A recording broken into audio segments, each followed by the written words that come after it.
Well, my name is Audrey Mossberger, and I'm Director of Events at the National Bureau of Asian Research. And it is my pleasure to welcome you to today's event on China's ambitions and security implications of the Belton Road, hosted in partnership with the Bush School DC.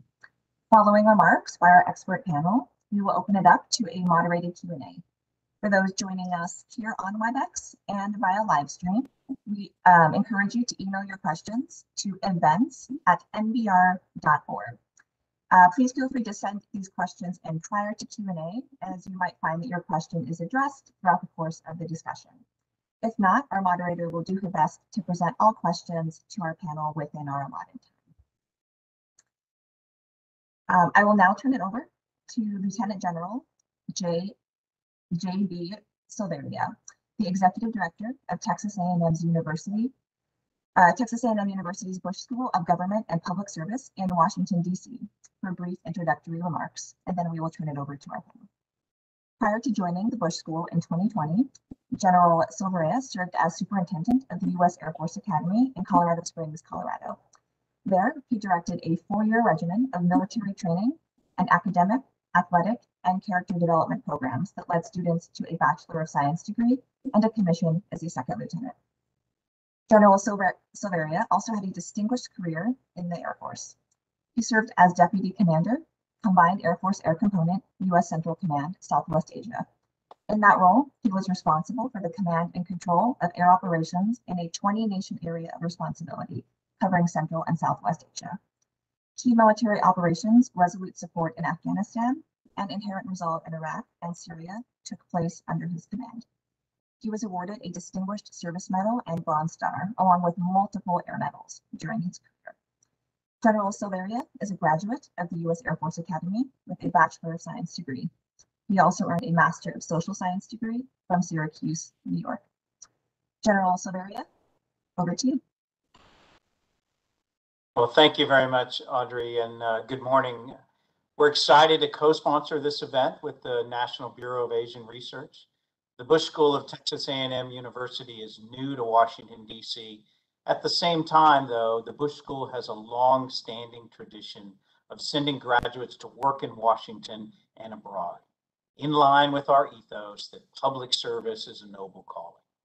Our students and faculty look forward to being part of so many impactful discussions in Washington, advancing thought in a number of areas, including today's topic of China and the Belton Road. We have some outstanding faculty and a wealth of knowledge on China, Russia, and the greater Asia region. Thank you to NBR for moderating today's discussion, and thank you for partnering with us on this event. Thank you, and we look forward to a great discussion.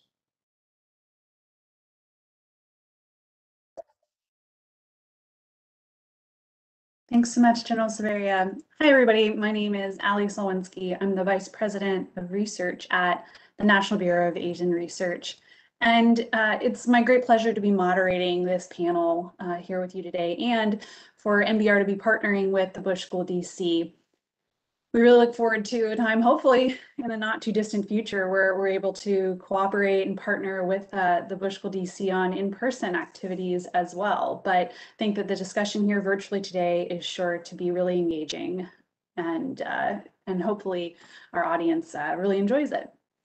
So at NBR, we've long been studying and publishing research on the Belton Road Initiative, as well as examining China's ambitions and strategy for its near region and for the globe, including an initiative we just completed last year on China's vision for a new world order. So we're very much looking forward to this discussion today that will combine some of these themes together, examining how Central Asia fits into China's vision for a new world order, assessing China's growing influence in the region through the Belton Road Initiative, and exploring how China seeks to secure its expanding interests. Before I introduce our distinguished speakers, I just wanted to once again thank the Bush School DC for partnering with us, and our NBR and Bush School DC colleagues for putting this event together and organizing it. A lot of work went into it behind the scenes, and we really appreciate their efforts. So we're going to hear from 3 speakers today, and we'll go in the order that I introduced them here. First up will be Nadej Rolon, who is a senior fellow for political and security affairs at the National Bureau of Asian Research. Her research focuses mainly on China's domestic, foreign, and defense policy, grand strategy, and the changes in global dynamics resulting from the rise of China. Nadej has written and edited several books, including the book China's Eurasian Century, Political and Strategic Implications of the Belton Road Initiative, and the recent report, China's Vision for a New World Order. So we'll hear from Nadej first, kind of set the scene on China's vision and strategy for the region. And then we'll turn to Dr. Zoe Liu, who's an instructional assistant professor at Texas A&M's Bush School of Government and Public Service in DC. Dr. Liu also holds research positions at the Center for International Environment and Resource Policy at the Fletcher School at Tufts University, SovereignNet at the Institute of Business in the Global Context at the Fletcher School, and the Edwin Reichauer Center for East Asian Studies. Her interests include international political economy, comparative politics, and international finance, with area expertise in East Asia. And finally, to round us out, we'll hear from Dr. Ed Lemon, who's a research assistant professor at the Bush School. He was previously an assistant professor at the Daniel Morgan Graduate School, a global fellow at the Wilson Center, and a postdoctoral fellow at Columbia University. Dr. Lemon's research focuses on the transnational dimensions of authoritarianism, including transnational repression and authoritarian regional organizations, with a focus on post-Soviet Central Asia, Russia, and China. So with that, we will turn and dive into our discussion and presentations, starting with Nadej. Thank you, Ali. Good morning, everybody, and thanks for joining us today. It's a real pleasure to see everyone, albeit virtually. I'm just going to talk briefly, setting the strategic stage, if I may explain it this way, about Chinese strategic vision for the Central Asian region. And it seems to me like Beijing's vision is really evolving. It's not just considering the Central Asian countries as important neighbors, connected by rivers and mountains, as the Chinese saying explains, not only as sources for energy supply, and not only as transit routes for their exports towards Europe, not only as partners in the fight against the so-called three evils, the terrorism, extremism, and separatism, but more and more, I think, in the context of an accelerated competition against the West and the US in particular. I think there's a before and after BRI, but there's also a before and after 2017, 2018. This is an important date, both because of the 19th Party Congress in Beijing that set out a new era, a new path for China with a more global vision, but also an era of great power competition as explained and set in the national security strategy for the US. So there are 3 points I'll make. The first is about the Belton Road, and I think Dr. Liu will talk more about that, so I'll be very brief on that. China is now, of course, a major economic and trade partner for Central Asian countries, a major investor also for them. And Beijing believes that BRI is highly compatible with Central Asian needs. There's a lot of effort for what they call docking, which is aligning Belton Road with local development programs. There's a set of projects that have begun, that have been put in place. But there's also a whole array of activities that are more meant to connect the hearts and minds of the region. If I may explain it this way, it's about expanding influence through the connection of several training programs that I will talk about later. The other side of this very successful coin is also a growing worry about Chinese activities from regional countries that Beijing feels is unavoidable. It's just natural that as China's presence is growing in the region, then regional countries will start to see Beijing with a worried eye, but there's nothing unnatural about that. The second point I want to make is that from Beijing's perspective, the region is undergoing a lot of changes that are not all negative. And especially they have been, the Chinese elites have been observing the power transfers in Uzbekistan and in Kazakhstan with some great satisfaction, because they feel like these power transitions have happened without so-called external hostile forces meddling with the local process, and having been able to effectively protect themselves against what they call color revolutions, like the ones that have happened in Kyrgyzstan and Tajikistan. That's their own reading about that.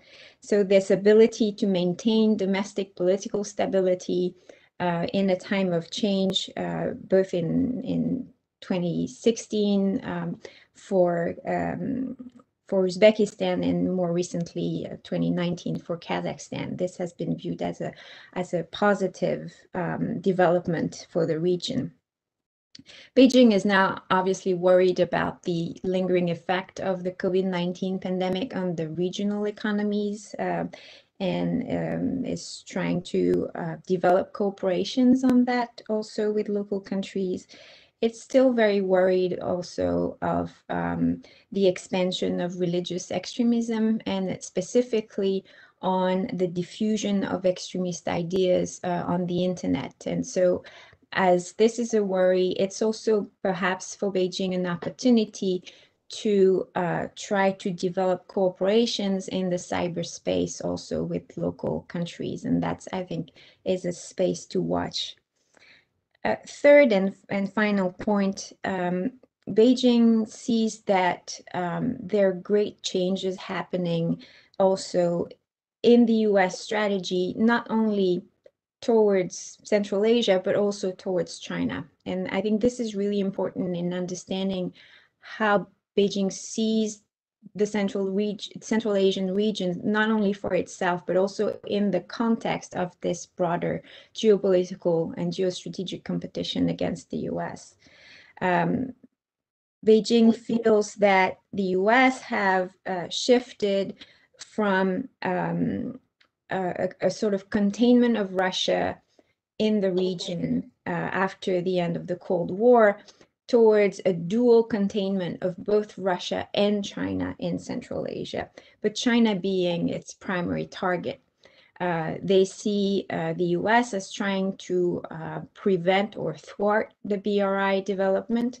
They see them as hyping the Xinjiang issue, as attempting to isolate China by strengthening multilateral cooperation that excludes China. That's the launch of the C5+1 format in 2015 is seen as such. And identifying China as part of malign forces or malign actors together with Russia and Iran in their newest strategy published in February 2020 for Central Asia. So really, from Beijing perspective, the great power competition is on globally, but it's really on also specifically in Central Asia, and the US is trying to do everything they can to restrain China in the region. On the other hand, though, it seems like they feel like rather optimistic about their own prospects in Central Asia. Their economic appeal is still very important. They feel like BRI is highly suitable for Central Asia. There are not fundamental political divergences or differences or even frictions. And their solid partnership with Russia is also a very important asset for them to continue to spread their influence in the region. The consolidation of the Chinese influence and cooperation has been established also through a new format, which is sort of copied on the American C5+1. It's called C plus C5, China plus the 5 Central Asian countries. That has been created in July last year and has just closed their second summit last May, where there's a new roadmap for the development of corporations in the region. Very interesting list of corporations that they want to pursue, including Afghanistan. So I will stop here because I think that my colleagues will look into both the BRI and the security side in more detail, and I'm looking forward to the conversation and discussion after that. Thank you. Thanks so much, Nadège. All right, over to you, Dr. Liu. It's a great honor to be here and share with you my perspective on China's BRI and China's strategic vision in the context of Central Asia. And before I start, I really want to express my appreciation and thanks to our friends at NBR and the colleagues at the Bush School to make this event happen. And Ms. Nadège Roland has just given us an excellent outline of China's strategic vision along the BRI and in the region. And she also highlighted some important initiatives that China has implemented in the region. She concluded by talking about the broader global context of US-China strategic competition. And my discussion will zoom in on one dimension of this broader Chinese strategic vision, which is the one element in China's exercising of financial statecraft along the BRI in the Central Asian context. Especially, I wanted to talk about China's push for de-dollarization in the region, as well as its implications. So my discussion will focus on primarily 2 aspects. The first is how China has been using the BRI framework to advance the use of local currency in bilateral settlement, especially the renminbi internationalization in Central Asia. And secondly, how China has been pushing for de-dollarization through multilateral institutions, such as the Shanghai Cooperation Organization, which 4 of the 5 Central Asian countries are members. So the key takeaway from my discussion is that China's not so subtle push for the use of local currencies through the BRI framework suggests that the function of the BRI for China today has already gone beyond its initial scope. You know, in 2013, when President Xi talked about the BRI in Kazakhstan, that was the idea at that time was being interpreted as a rebranded version of China's going out strategy or an elevated version of that. And the fundamental driver was to solve the domestic overcapacity and to coordinate industrial cooperation, industrial production cooperation through global market. So, but now things have changed, and China's attempt at mobilizing other countries along the BRI to promote the use of local currencies in trade and investment and bilateral settlement is an attempt to reduce the dependence on the US dollar and the dollar-denominated global economic and financial system. So in other words, the BRI itself has become a vehicle or a framework through which China is building an alternative non-dollar-based global financial system. So for China as well as other countries, especially countries that are often target of the US sanctions, as well as their trading partners, this emerging non-dollar based global financial system would provide an alternative way to access global market. So the expansion of this alternative financial system will enable countries to evade US sanctions and therefore weaken an important instrument of US economic statecraft. But for China, this would be an important step to exercise its influence in global system, as well as to advance President Xi's strong interest in increasing Chinese influence in global financial governance. So let me quickly brief with you the two aspects that I wanted to focus on today. So the first one, how China has been using the BRI framework to advance the use of local currency, especially the use of renminbi internationalization in the Central Asia context. So there are a couple of mechanisms. The first is the use of local currency in cross-border settlement, especially the use of renminbi. And my latest data was my latest data is to 2019. So I found that in 2019, the use of renminbi cross-border settlement along BRI countries exceeded renminbi $2.73 trillion. And that is an increase by 32% compared with the number in 2018. So to promote cross-border settlement, an important instrument is the use of bilateral currency swaps. So this brings me to talk about the second mechanism, which is the use of bilateral currency swaps to support the use of renminbi in cross-border settlement.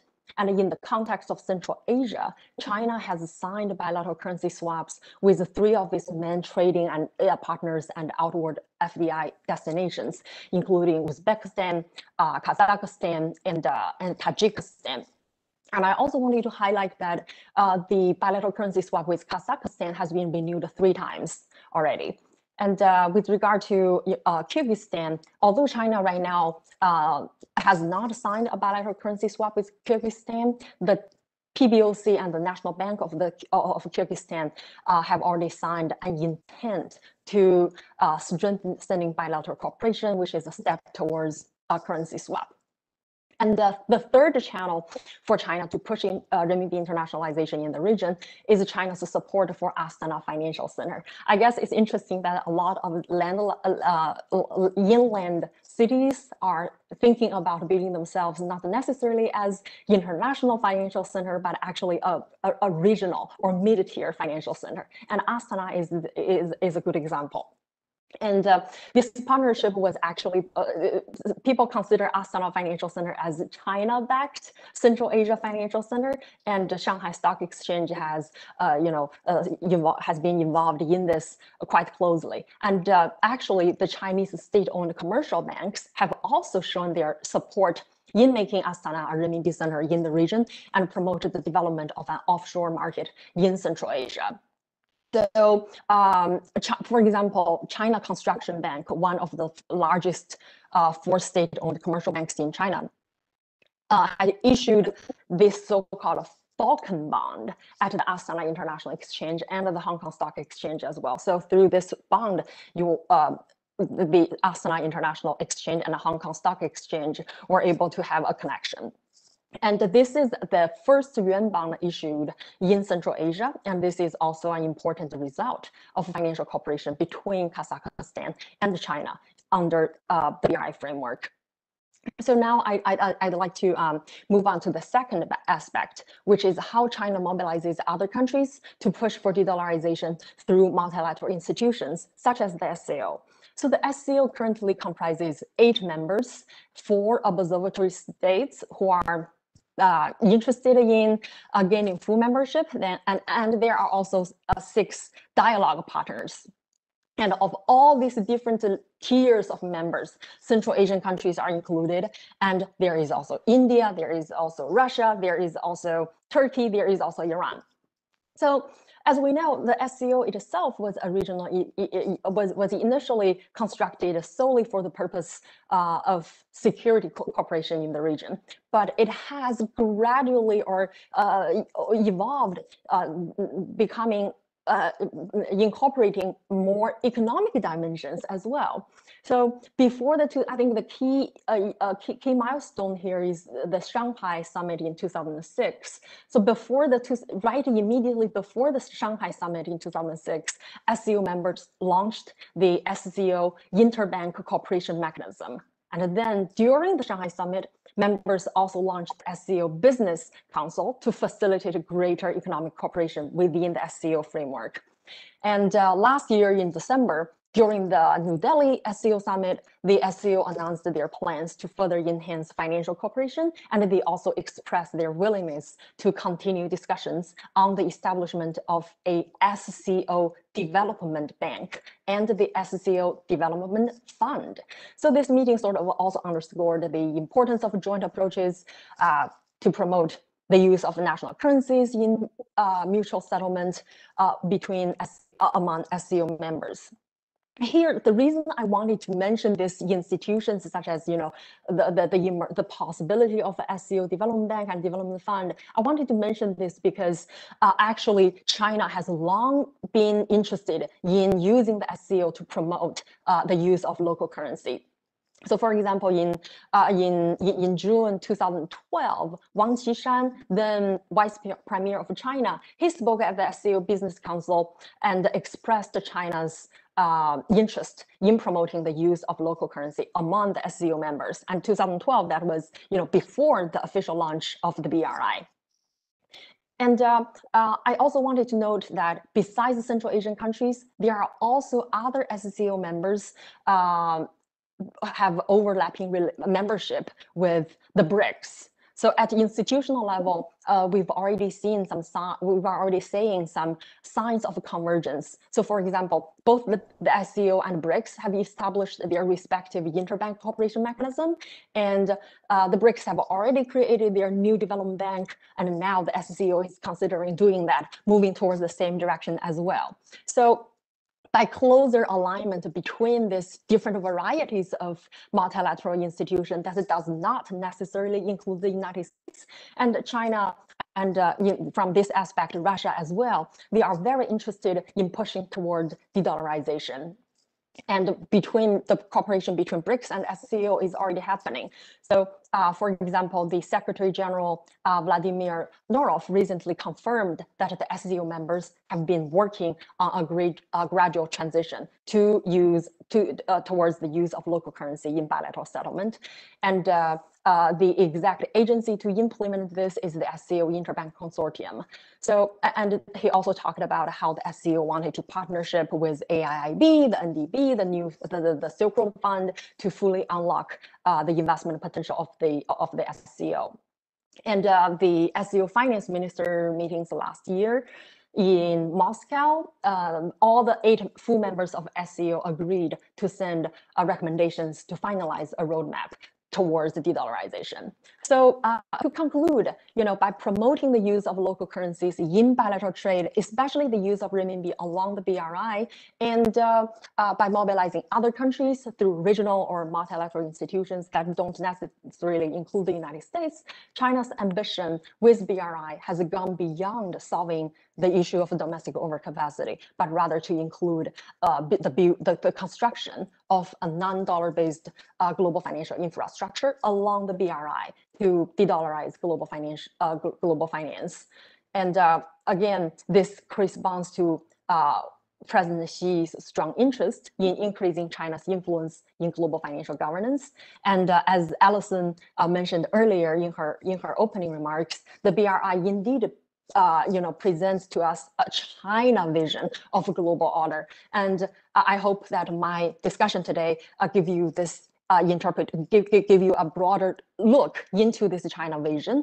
And for in this particular vision, or in China's vision of a global order, an indispensable part is this alternative non-dollar denominated global financial system. And thank you very much. And I look to discussion later. Thank you.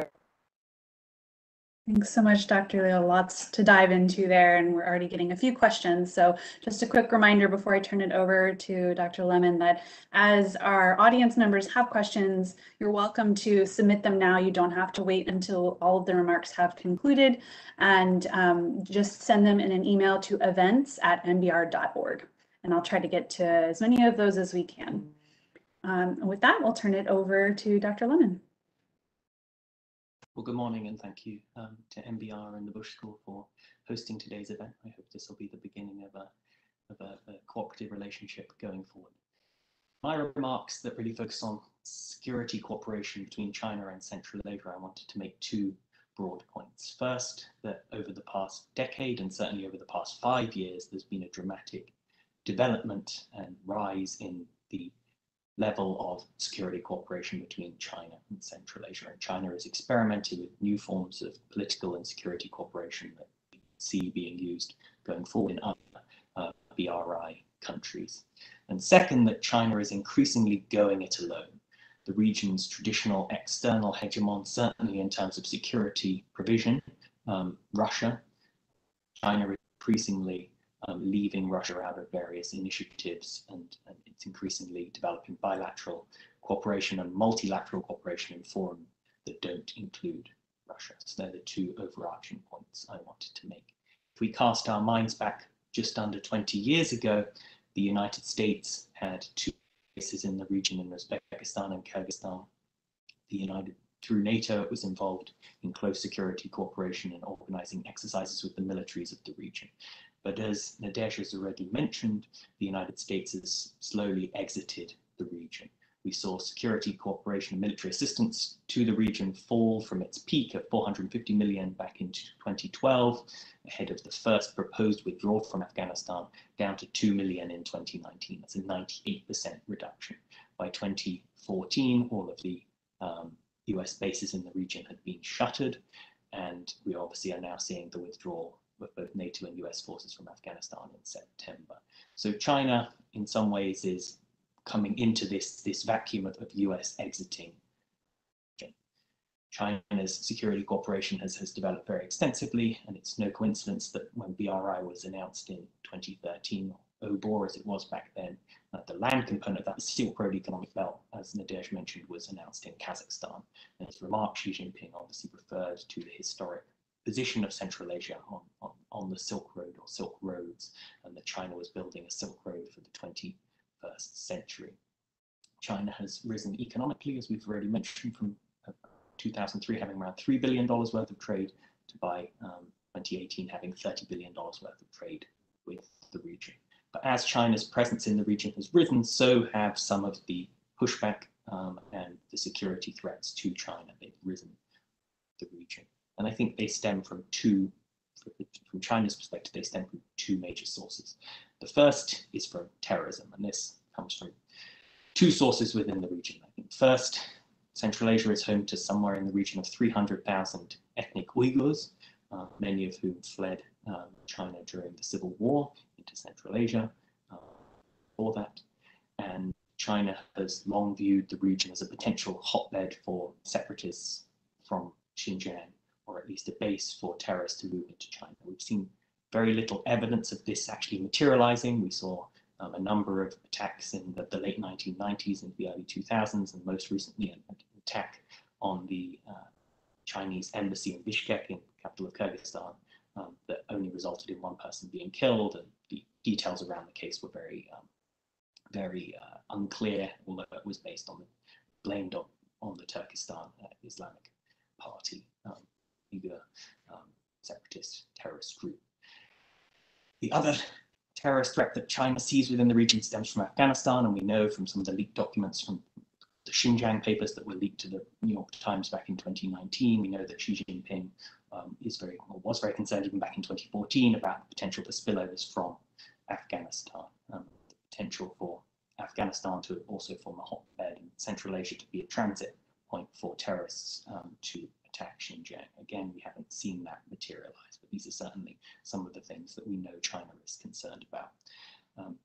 On a more actual level, we've seen quite a lot of pushback against China from the Central Asian populations themselves. We know particularly in Kyrgyzstan and Kazakhstan, based on survey data from the Central Asia Barometer, that around 30% in Kyrgyzstan and around 35% in Kazakhstan of the population, according to the survey data, had negative opinions of China. We've seen protests materializing across the region against China.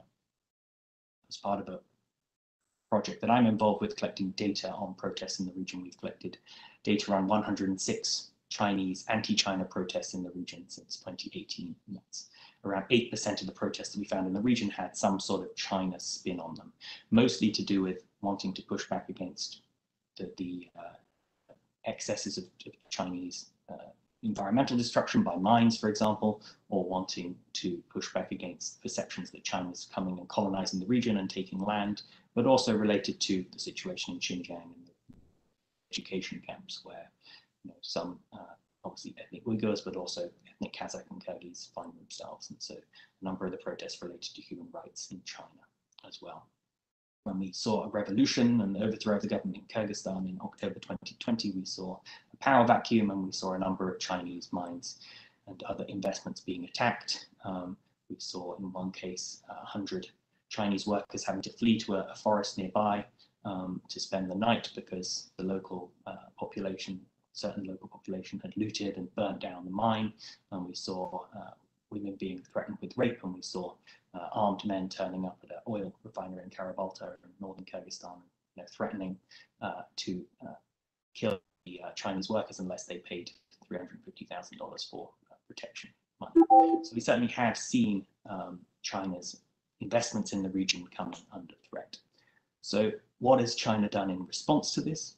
Well, it's increased security cooperation in a number of ways. It's become a larger player in the arms market, which traditionally was reserved primarily of Russia, but also a number of other partners. And so we've seen China's percentage of the weapons being exported to Central Asia or imported to Central Asia increase from 1.5% in the first 5 years of the between 2010 and 2014, up to 16% in the second half between 2015 and 2020. So we've seen China exporting missile defense systems to Turkmenistan and Uzbekistan, for example, but also smaller armor personnel carriers, guns, and various other forms of surveillance technology to the different countries. So China increasing its arms exports, China also engaging in an increasing number of bilateral exercises between the PS, the PLA, and the local militaries, border guards, security services, and national guards.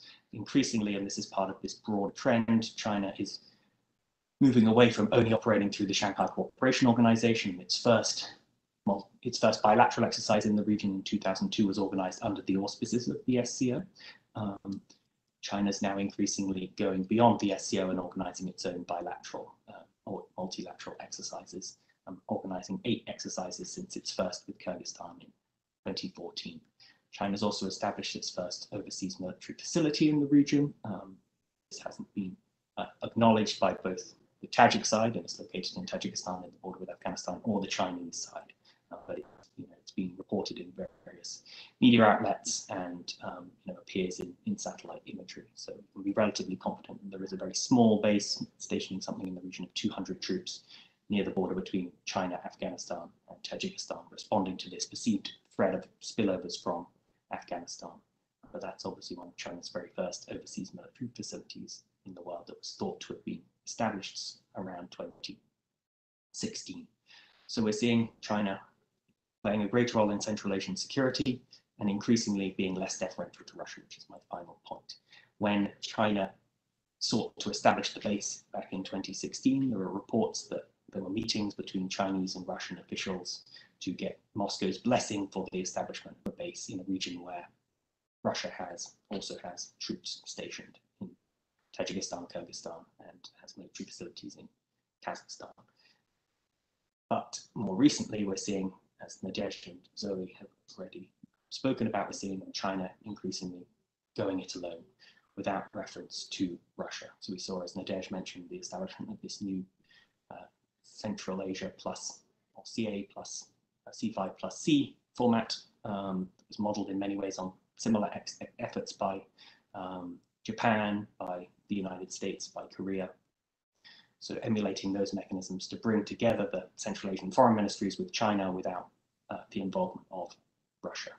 We also saw the establishment in 2016 of the quadrilateral coordination and cooperation mechanism between Tajikistan, Pakistan, and Afghanistan that reportedly aims to fight terrorism. So we're seeing China increasingly going it alone. At this point, friction between Russia is somewhat minimal. Russia's share in the arms market has remained steady. Russia continues to station troops in the region and continues to be a major external security provider for the region. But as China continues to play an increasing role in Central Asian security. We may see this changing coming years. That I will stop and to the Q&A. Thanks so much, Dr. Lemon. All right, so we've got some great questions coming in, and I'm going to kick it off with a few questions. I'll start out by trying to kind of get our arms around how these three topics and presentations really connect, because there were a lot of points of similarity and areas of overlap, I think, that are really interesting to bring together. So from a kind of broader perspective, we've now heard from our three participants today that that there are a few different aspects and motivating factors behind China's development of the Belton Road initiative and the Belton Road projects, particularly in Central Asia. So beginning with Nadejda's presentation and discussion on some of the broader strategic factors, and in particular, briefly touched on, but perhaps we can dive a little bit further into how China uses or is hoping to benefit from BRI projects in terms of influence in the region. And then, of course, Zoe's comments touching on some of the objectives that China has in terms of economic development and how that has evolved over the past several years. And then Ed rounding us out with some of the motivating factors for China to pay attention to and focus on security and really securing its interests along the Belton Road initiative. So the presentations from our speakers today were, pretty complementary in focusing on these different aspects.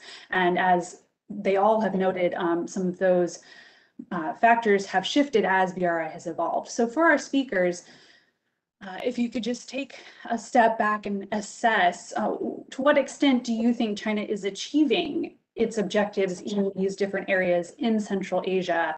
And what are the primary challenges it's continuing to face as these objectives evolve in achieving them in these three areas?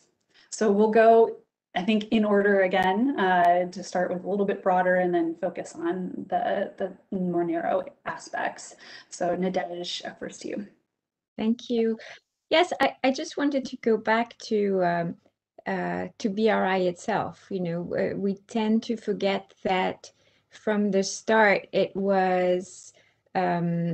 has 5 main pillars, and not just infrastructure construction, but the first one is policy coordination. So that's what we already see happening in the Central Asian context, where each country has its own development plans, and Beijing wants to align them with the BRI's objectives. So that's a very important one. The second is infrastructure construction, but it's not just hard infrastructure, it's also the soft part of it. It's not just highways, it's also digital. The third is trade, and there's a lot going on also with the region. The fourth is financial integration, and Dr. Liu talked very well about this and what aspects are actually going on, especially through the currency swap and the financial side of this regional integration. And the fifth one is people-to-people exchanges. And I think people don't really pay much attention to this because they think, oh, okay, it's tourism, and but there's a whole set of activities that are also taking place, that are underway, that are getting developed. And I'm going back to the recent C+C5 summit in Xi'an, where there have been, China has agreed to provide vocational training, educational training, and also political training for elites of the region. So vocational training basically focused on, it's the Luban workshops, it's training engineers, agricultural engineers in particular. China is offering scholarships for students to go study in China. and there's also an annual 100 people training class for officials that are in charge of poverty alleviation in Central Asian countries. So, you know, these are all the facets of Belton Road that people probably tend to forget. There's COVID-19 assistance, the vaccine, telemedicine cooperation. There are some research centers specifically on agriculture, archaeology, traditional medicine that are also being put into place. So BRI does not evolve. It stays the same as it was designed from the beginning. It's just that we see more and more of those activities taking place over time. You know, it's only been 7, soon 8 years, and it's growing in every places where it's supposed to grow. So we're seeing more of these activities taking shape, other than in rhetoric right now. That what explains why there's a multiplicity of activities going on.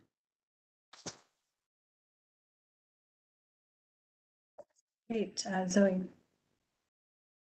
I think I will, following Nadej's overall comment on China's aspiration in the region. I guess I will again, zoom in on finance. I think here what China really wants is initially probably is we tend to think that China's interest in the region is more about energy and the natural resources. But gradually, Chinese interests have shifted to increasing its influence in the global financial system. And I'll just use one example to illustrate this. So there is this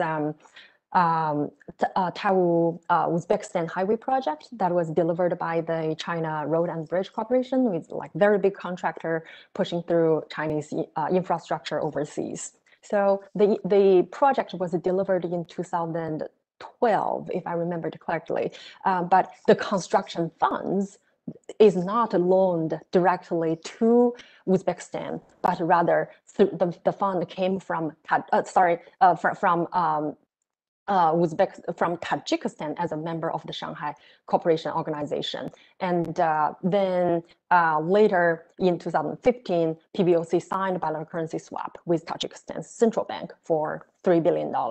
So through this example, I wanted to illustrate that China has been able to use multilateral, international, or regional institutions to engage or mobilize other countries to move towards the goal of reducing its dependence on the dollar and therefore China's vulnerability to US sanctions.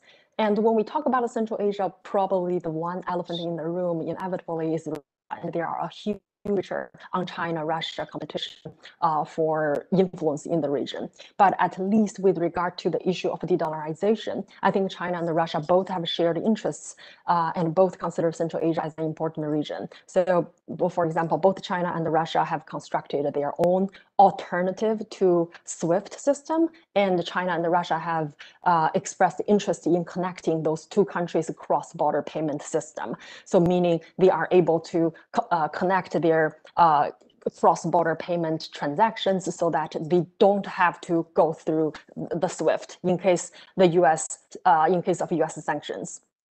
And this provides an opportunity both for China and Russia, as well as other stakeholders such as Iran, Venezuela, or other countries in the region. So from that perspective, I'll just conclude with saying that with regard to what China wants in the region, it looks like as Chinese capital goes abroad, as Chinese infrastructure goes abroad, China's aspiration seems also to increase, and not necessarily only with regard to natural resources or infrastructure, but more importantly, an alternative international financial system.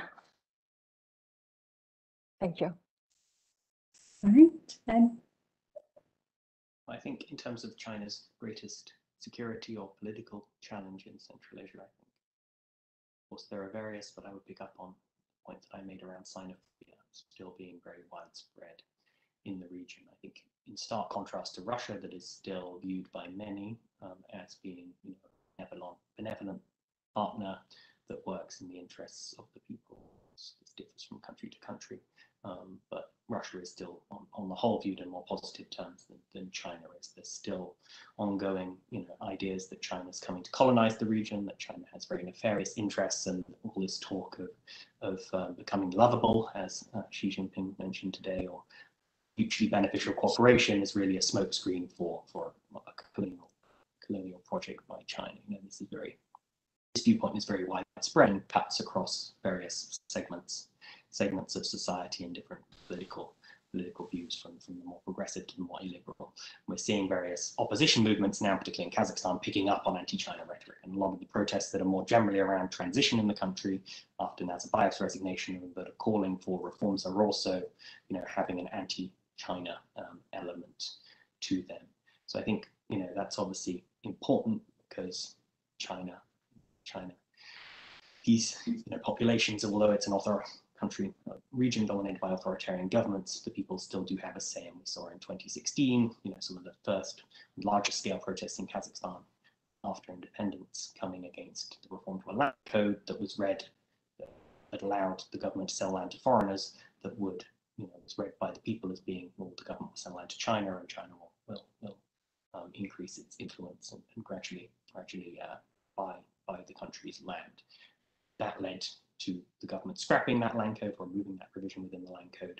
We saw a logistics center, so $280 million investment in a transit hub on the border between Kyrgyzstan and China being cancelled in February 2020 as a result of local protests. So I think activities that Nadesh describe are very important, because ultimately, you know, winning over the elite and winning over the technocratic class is key for China's ambitions. But at the same time, it's difficult for China to win over many of the local population, even though it's been trying with various forms of corporate social responsibility and investing in local schools and hiring more locals and decreasing the percentage of Chinese nationals working at various investment projects. But it's a difficult thing to overcome. And I think the latest data from Central Asia barometer that will be released soon, that I've seen some of, indicates that in fact, according to their survey data, anti-Chinese feeling is increasing in the region, not decreasing, up now towards more like 50% as opposed to 30 to 35% in Kazakhstan and Kyrgyzstan. So that aspect I think is important, and something that China's attempting to do, but not very successfully thus far. And Ed, since you're on this topic and we have a question specifically on it that was contributed, I'll kind of just continue along this thread briefly. So somebody asked whether you feel or you think that there is a level of xenophobia in anti-Chinese feelings in the region, exacerbating the reactions of Central Asian citizens towards China. So specifically, are Chinese citizens constructed as a threat at an individual level? And is it connected at all with more global anti-China, anti-Asian sentiments, especially if this person asks if it's connected to some of the sentiments we've seen in the United States recently, whether those are kind of similar themes? Yeah, I think it's been there for a long time. For whatever reason, China is viewed as something of an ethnic other within the region, very indifferent in some ways to Russians or Europeans.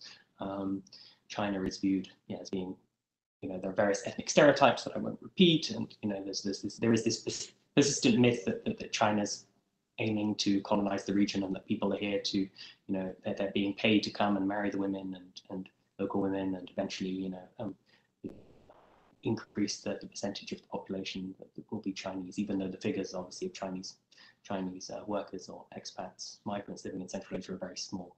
So I think this has been there for a long time. I don't think it's connected very specifically to more global dynamics, although we did see, for example, ethnic between, rather ironically, Dungans, ethnic Hui Muslims from China, as they're called in Central Asia, Dungans, and Kazakhs in southern Kazakhstan right before, well, at the beginning of the pandemic in February 2020. And that was in some ways linked to the idea that the Dungans were bringing the virus from China.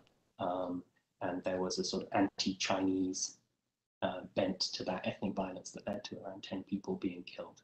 So I think this certainly, this is something that differs Chinese population in Central Asia differentiates them from other investors from other countries, even including Japan and Korea, that are quite active in infrastructure and other investments in Central Asia. They're not viewed in such negative terms. So something specific about Chinese.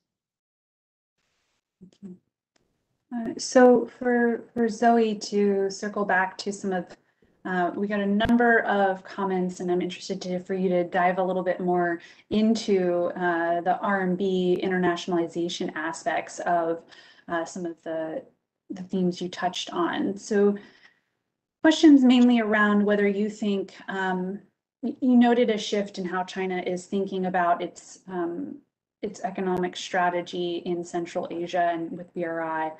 So we have got some questions about whether RMB internationalization, which has been debated for some time now, and questions around China being reluctant to liberalize its currency, whether this is shifting at a global level or just at a regional level in Central Asia.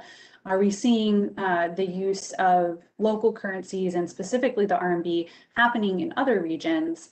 And is it part of a broader push for enhanced internationalization of the RMB and the de-dollarization trend that you identified in global finance? Yeah, thank you, Alison, for this question. And I think this is a very important and excellent question to ask, especially at this moment, because after the renminbi joined the SDR, there has been an international considered as backlash, if you will, people observed that China imposed a capital control, and it seems there is a reverse trend on renminbi internationalization, or being un-internationalized. And then on top of that, there is also President Xi's doubling domestic, a kind of relatively conservative domestic approach.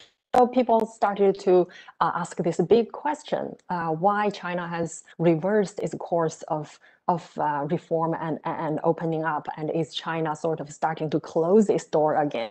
So actually, the question is excellent, because indeed this on the one hand, renminbi internationalization is not only a regional issue but also a global level. So China wanted to, it's not necessarily that China's renminbi internationalization reversed after China joined the SDR, but more importantly, China sort of, after joined the FDR, China realized actually Chinese companies, Chinese construction firms, and Chinese financial institutions, as they go abroad, they bring not just the laborers. In the early days, you receive a lot of complaints about, oh, China not only export its project but also export its laborers. But now it's actually China's capital go around the globe. So this is not only a regional issue but an international level, because China is trying to push renminbi internationalization along the BRI.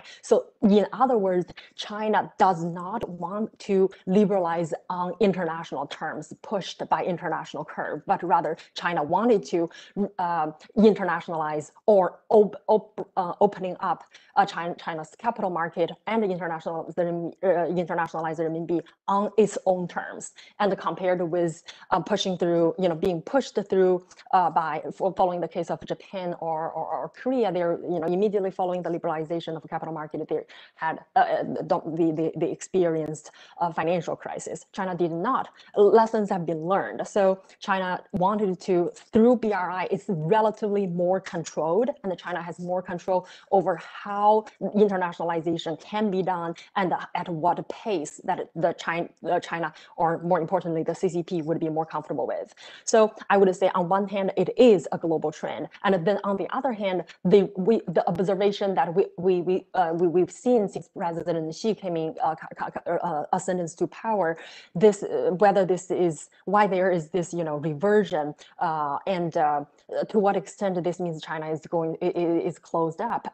I think actually this follows a general pattern in China's reform and open up. And if you remember in the early 80s, when under Deng Xiaoping first, he himself is not necessarily in favor of liberalism, and he actually wrote a couple of articles talking about the liberalism is bad and is represent the bad taste of capitalism. And then if you follow that pattern, a lot of China's economic mastermind, for example Chen Yun and then Zhu Rongji, a lot of these people emphasized reform and open up in the sense that it has to be within the boundaries that the party or the CCP sees or considers as appropriate. So in this particular context, the construction of renminbi internationalization on the one hand is backed up by China's rising foreign exchange reserves. And there has been, in the early days, China didn't have a lot of foreign exchange reserves, but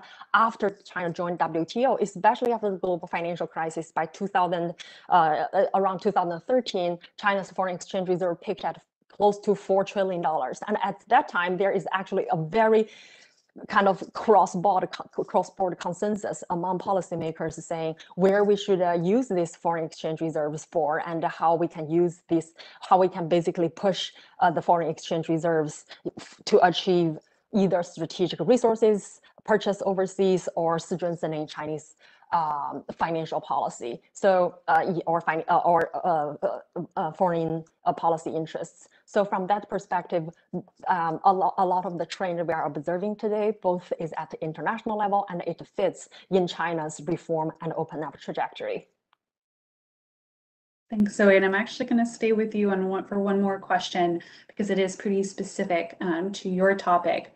We've gotten a few questions that touch on your assessment of the current or future role of Chinese cryptocurrencies and access to the digital yuan for the de-dollarization process, the establishment of an alternative financial system that has,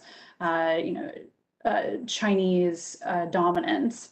And so what is your kind of assessment for the future of cryptocurrency in the research that you're working on? Yeah, thank you, Alison. And this is another excellent question that is dear to my heart.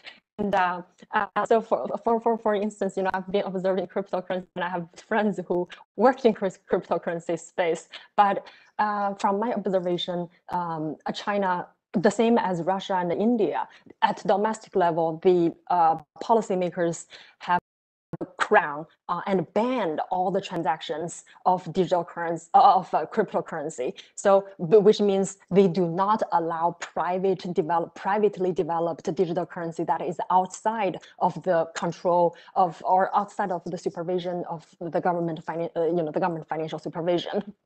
At the same time, similar to many other countries, including Japan and US now, the central bank and the government have been considering, setting up some pilot project. So considering China's this kind of different approach to, on the one hand, cracking down and ban all cryptocurrency transactions hosted by private platforms, and then on the other hand, launching digital renminbi. So how are we reconcile this? So from my observation, it looks like actually this fits very nicely in China's state-owned monopoly. So for example, the entire Chinese financial system is owned by this agency or the domestic financial system, the most important ones. So for example, you think about China Development Bank, the CDB, or the major financial institutions such as all the 4 major commercial banks.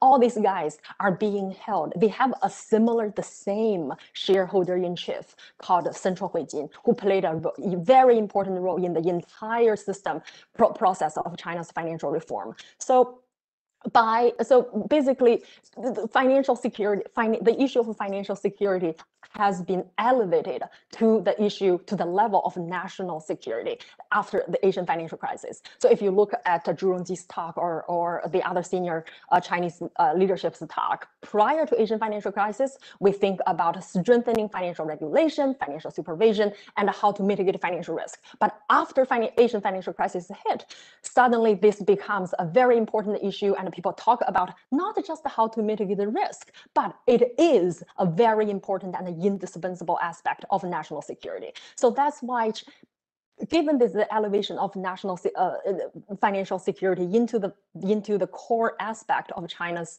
national security, the push for internationalization of renminbi to reduce the dependence on the dollar dependent global financial system fits in China's vision, and the crackdown on cryptocurrency that is beyond the control of the PBOC or any Chinese financial regulators also fits in this broader trend. I guess, my final conclusion would be to address this question. It fits in China's overall reform and open up strategy. But remember, the reform and open up has always been, the definition of it has always been changing and is undefined. And China and the CCP in particular leave it to itself, to the core leadership, to interpret what reform means, what opening up means as China internationalizes. Great, thank you so much. So I'm going to now pivot away. We've dived quite a bit into some of the financial architecture questions, but we've also got a number of questions, again, looking at this critical relationship in the region that all three of you really have touched on, but when it comes to China and Russia, of course, Central Asia was part of the Soviet Union. Now, certainly in Russia's backyard, and Russia has a special interest in the region. And so we have a few audience members asking for our experts to unpack a little bit further how China's increasing economic and political influence in the region makes Russia feel, how Russia is responding. And if we compare it to other BRI regions, whether China is exercising a level of restraint or changing some of its strategies to factor in China's own relationship with Russia and keep that important strategic relationship between China and Russia, on an even keel, and whether we expect to see any of that shifting if there are areas of heightened tension more so than others where we would see more pushback from Moscow on how the two kind of manage their relationship in this region. So any three of you can respond to it, but I know that probably Ed has some comments on this, so I'll let him go first. Well, I guess I can take the first part of that question. Well, I think Russia, of course, has its relationship with China that it frames in very positive, or at least in terms of being a strategic partnership globally. And I think they're united in certain desires, certain goals that bring them together. They're interested in preventing spillovers from Afghanistan into the region. They're interested in maintaining the region, or keeping the region outside of the US sphere of influence, and reducing US and Western influence within the region.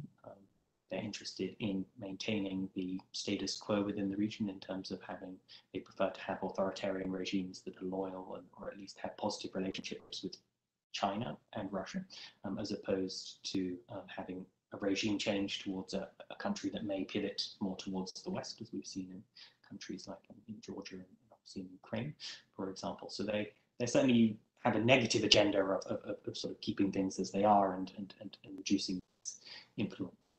In terms of, how does Russia view increasing Chinese economic, political, and security influence in the region? I think there's not much it can do in terms of preventing China's rise within the region. It comes obviously it's a very asymmetrical relationship between the two, as has been pointed out by many people. And at present, certainly in terms of security cooperation, Russia and China are not directly competing. Russia's share in the arms market, for example, is remained pretty steady, in fact increased slightly over the past decade from around 50 to 52% as China's percentage has risen, but it's eaten into other countries such as France and Turkey, whereas others that have taken their market share. At the moment, Russia is still maintains bases in 3 of the countries.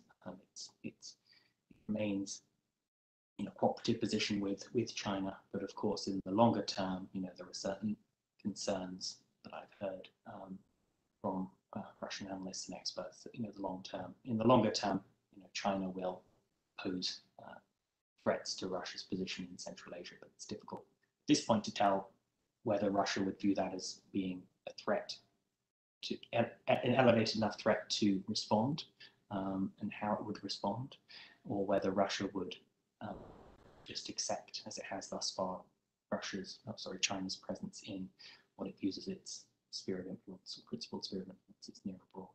So at this point, Russia has accepted China's presence in the region and not really pushed back in ways against it.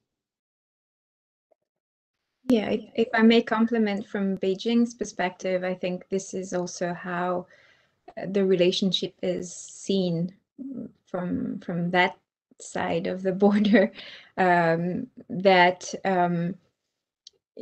First of all, that Russia cannot compete economically with China over Central Asia, doesn't have the economic means.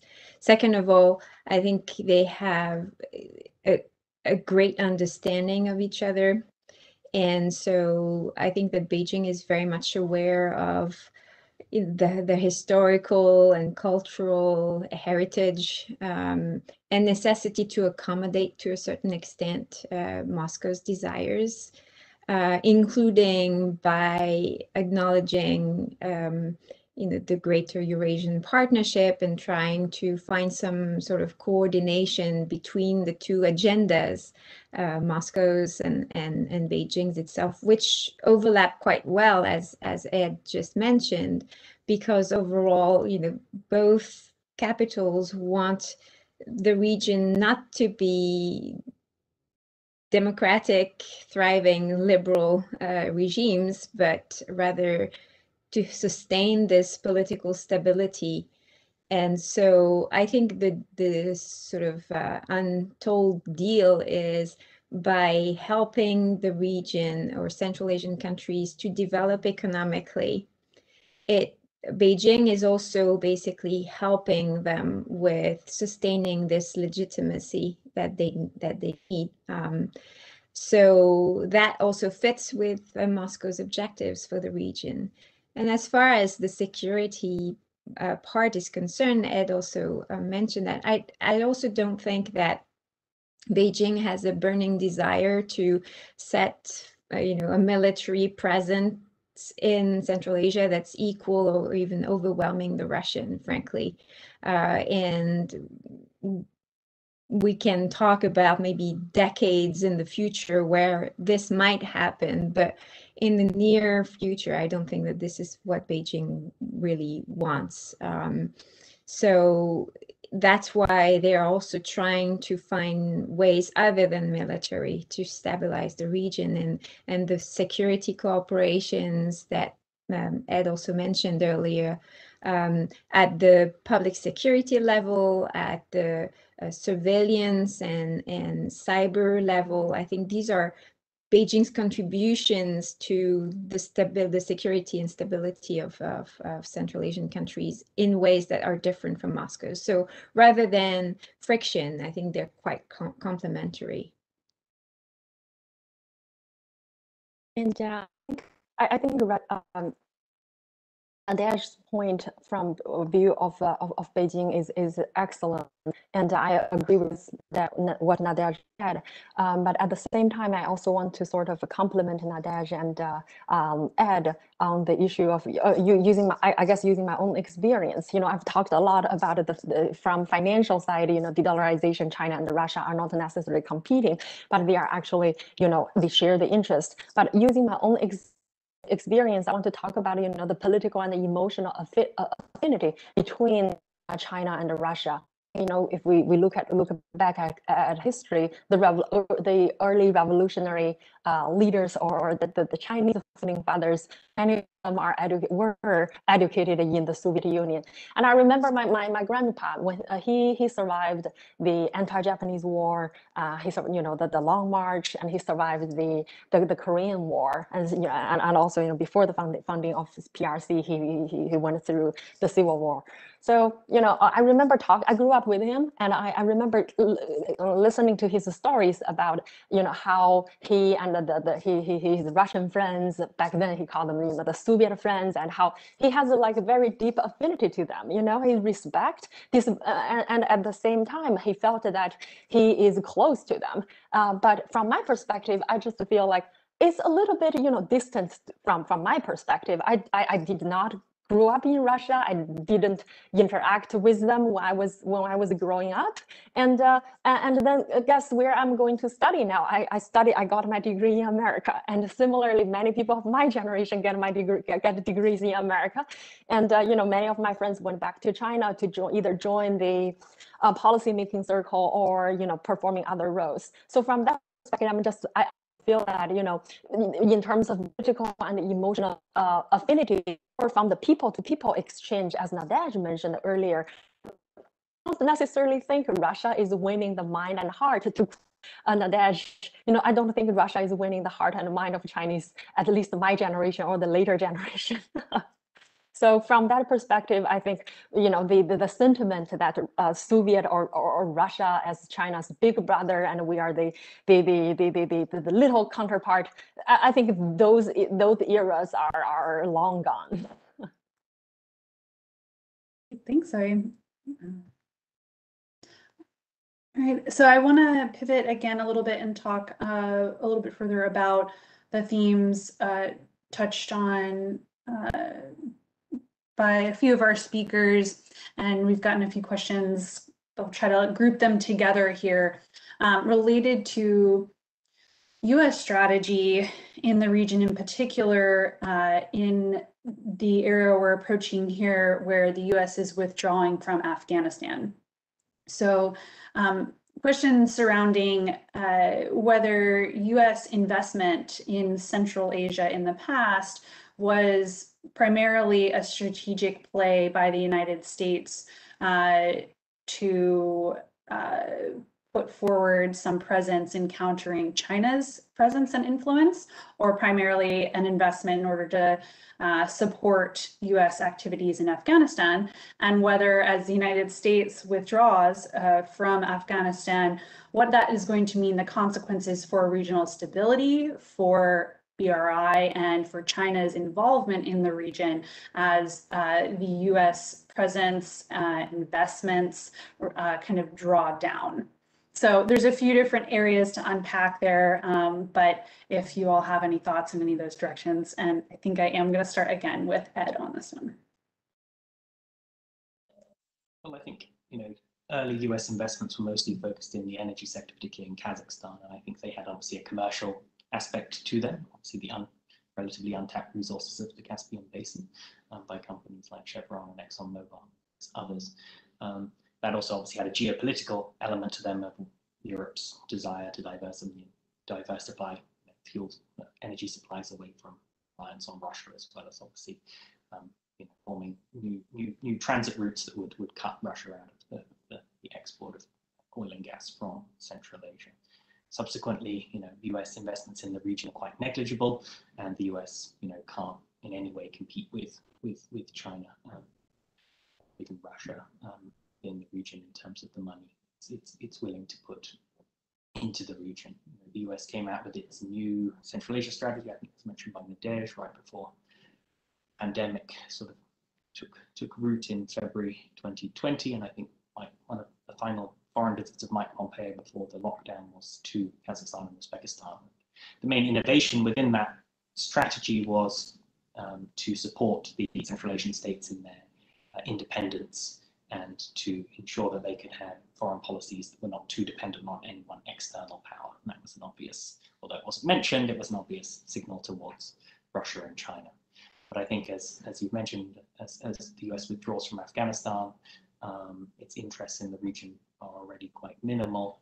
I don't think it has either the will or the capacity to shape outcomes on the ground and to have influence in the way that Russia and China do. I think from the Central Asian perspective, that's still very important here, and they have agency in this relationship as they try and pursue multi-vector foreign policies and have positive relationships with external powers. I think there's an interest in keeping relationship with the United States in play because it's obviously a useful foil to reduce or to gain certain concessions, benefits from the relationship with Russia and China. So I think there's demand, there's more local demand, I think, for a relationship with the United States than there is supply from.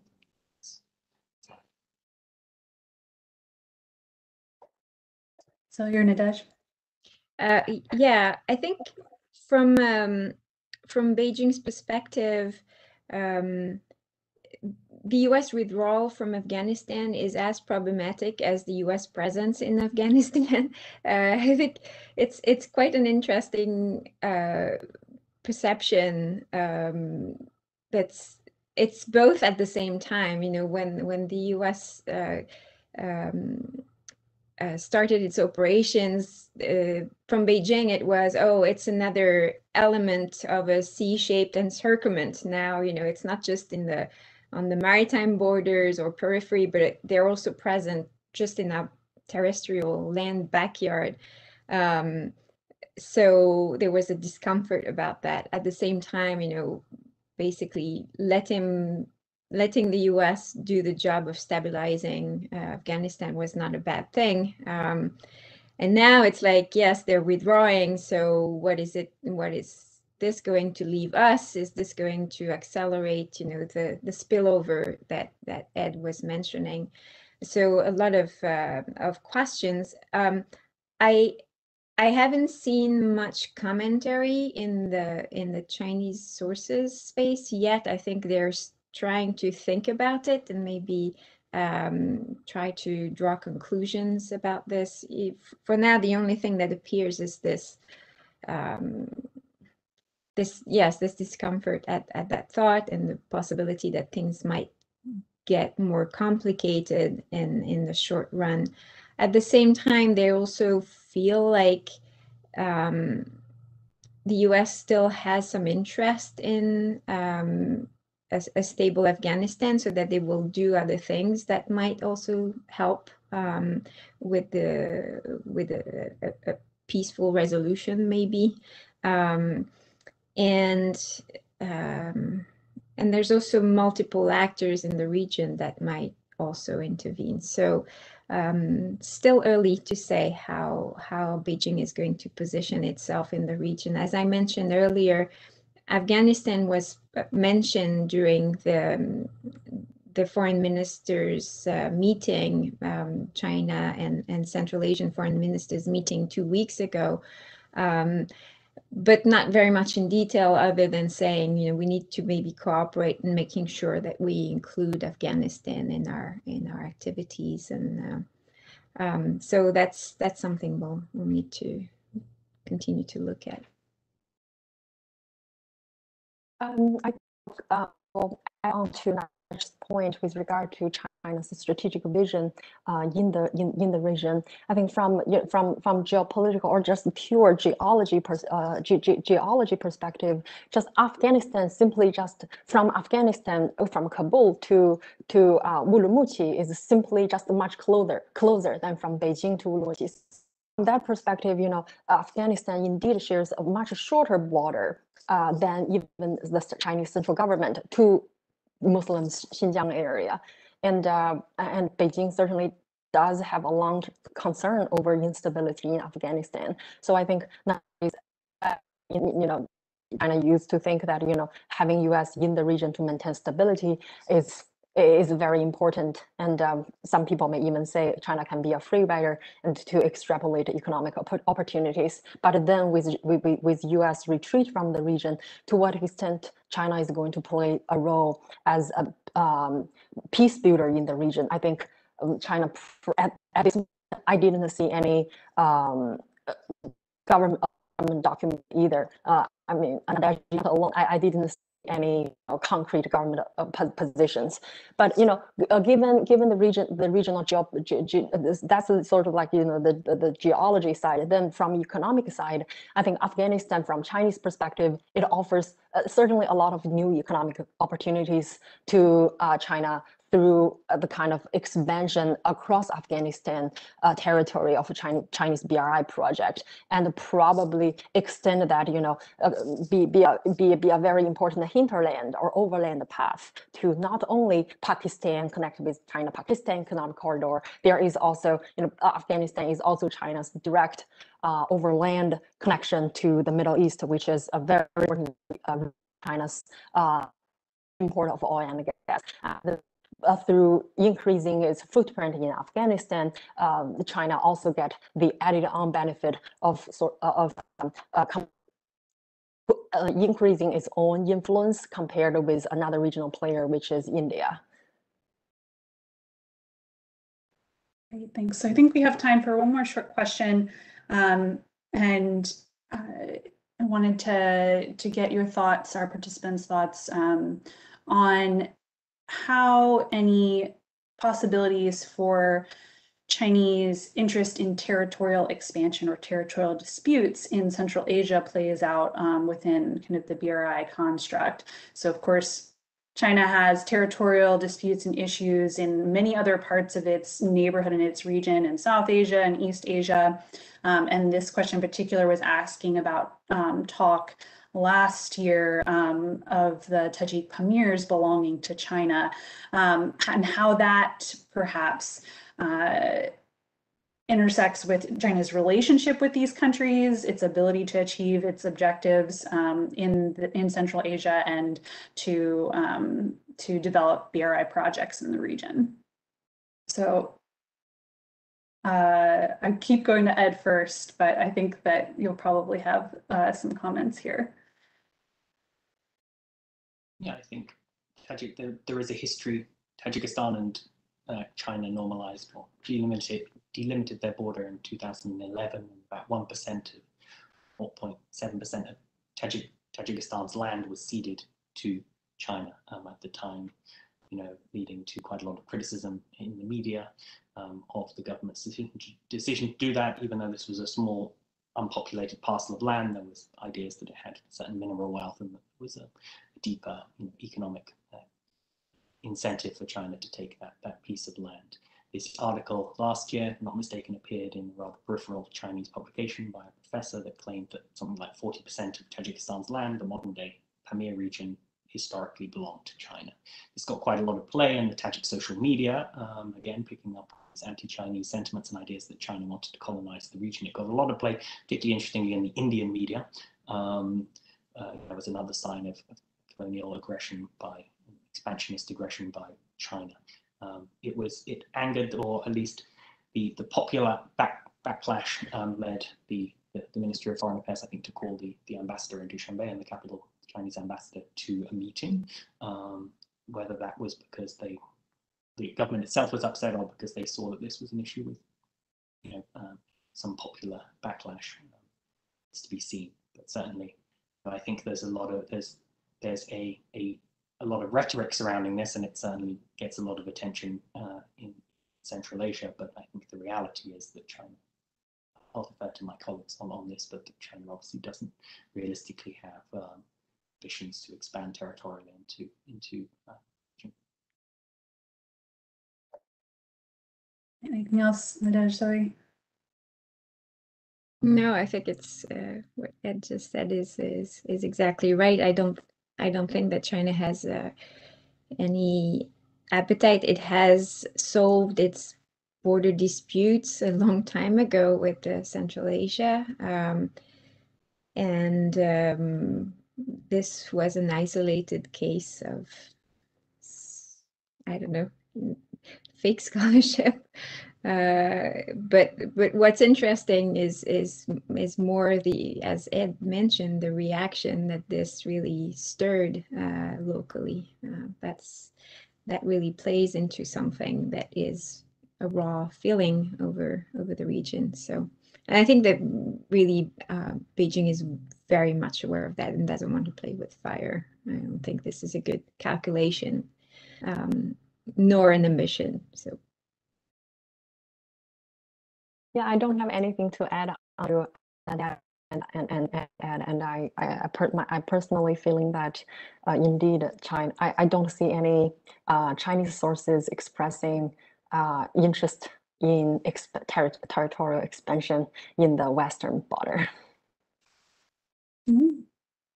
Great, so that takes us up to time here. I want to extend my extreme thanks to all of our participants today for some really great analysis and feedback and inputs on all these different themes. I personally really enjoyed bringing them all together here. I thought it was a great discussion. So on behalf of MBR, thanks to all of you, and thanks to the Bush School DC for partnering on this event. And thanks to our audience for submitting some great questions and for joining us here today. Hope everybody has a great rest of your day.